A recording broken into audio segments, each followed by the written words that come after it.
जो class monitor बनने के लायक नहीं। कांग्रेस छोड़ने के बाद गौरव वल्लभ का धांसू interview. Vallabh exclusive interview. BJP में शामिल होने के बाद गौरव वल्लभ ने जनसत्ता को एक खास इंटरव्यू दिया है। एक ऐसा इंटरव्यू जहां पर कांग्रेस के ही कई बड़े राज से पर्दा उठ गया है। कांग्रेस से बीजेपी में शामिल हो चुके गौरव वल्लभ अब देश की सबसे पुरानी पार्टी पर जमकर बरस रहे हैं। सनातन विरोधी बताने से लेकर कई दिग्गज नेताओं की काबिलियत तक पर सवाल उठाया जा रहा है। नाम किसी का नहीं लिया है, लेकिन संदेश एकदम साफ गया है।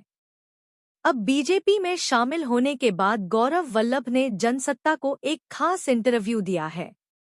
एक ऐसा इंटरव्यू जहां पर कांग्रेस के ही कई बड़े राज से पर्दा उठ गया है। पूरा इंटरव्यू यहां पढ़िए। आपको कब एहसास हुआ कि कांग्रेस सनातन के खिलाफ हो गई है? कांग्रेस के ही कुछ बड़े नेता और गठबंधन के वरिष्ठ नेता खुल्लम-खुला सनातन के विरोध बयान दे रहे थे।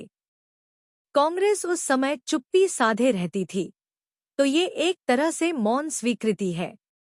आपके बड़े नेता कोई बयान दे और आपकी पार्टी उसका खंडन ना करे तो ये मौन स्वीकृति ही मानी जाएगी। पिछले 7-8 महीने से मुझे ऐसा लगने लगा था और मैंने शीर्ष नेतृत्व को इससे अवगत भी करवाया। जब प्राण प्रतिष्ठा का न्योता कांग्रेस ने ठुकरा दिया था, उसके बाद तो मैंने टीवी डिबेट में जाना ही बंद कर दिया था। पॉलिटिकल लाभानी अपनी जगह है, लेकिन ये तो पाप है। मैं आपके पाप का हिस्सा नहीं बन सकता था। आपकी बातों से ऐसा लगा कि कांग्रेस अपने ही सिद्धांतों पर नहीं चल रही है।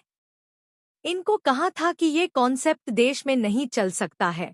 अगर आप एक बात को 4 बार बोल देंगे, इसका मतलब ये नहीं होता है कि उसे स्वीकृति मिल जाएगी। बीजेपी में रहकर आपकी क्या भूमिका, अपने अर्थशास्त्र का कैसे इस्तेमाल करेंगे? मुझे अगर बीजेपी ज्वाइन करनी ही थी तो मैं क्या 10 दिन पहले ज्वाइन नहीं कर लेता? उस समय तो टिकट वितरण भी हो रहा था। मैं साफ कर दूं कि मैं सत्ता के लिए राजनीति में नहीं आया हूं। मैंने तो कांग्रेस भी तब ज्वाइन की थी जब उसके सिर्फ 42 सांसद थे। अब बीजेपी में भी तब शामिल हुआ हूं, जब पार्टी ज्यादातर सीटों पर अपने उम्मीदवार उतार दिए। अगर ऐसा नहीं करता तो बोलते कि इसको टिकटों का लालच है। मैं कोई सीट नहीं लेना चाहता हूं।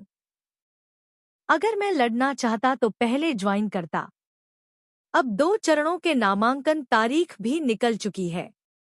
मेरी जो भी भूमिका होगी, उसका फैसला बीजेपी करेगी। लेकिन ये जरूर है कि बीजेपी में रहकर मैं क्या करने वाला हूं। मैंने अपनी भूमिका जरूर सोची है। पीएम मोदी ने 2047 तक जो विकसित भारत बनाने का सपना देखा है, मैं अपना गिलहरी जितना योगदान उसमें देना चाहूंगा।